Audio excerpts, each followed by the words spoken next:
wild cucumber nakita ko. Ito. So, hindi ako sanay. Nakikita ko lang sa video kung gaano kalaki pwede kainin. So, ito, kinain ko.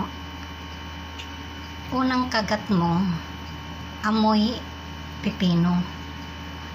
Pag nginuya mo na siya, ang pait. Maliit siya, kaya hindi ko alam kung mali yung pagkapili ko. Kailangan bang malaki?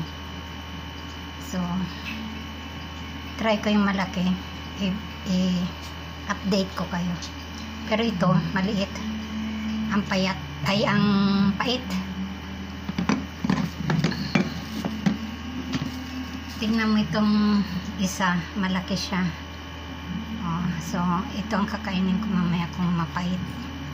Unang kagat lasang pipino. Itong mga vloggers naman, di sinabing mapait. Pag kinain, parang sarap na sarap sila.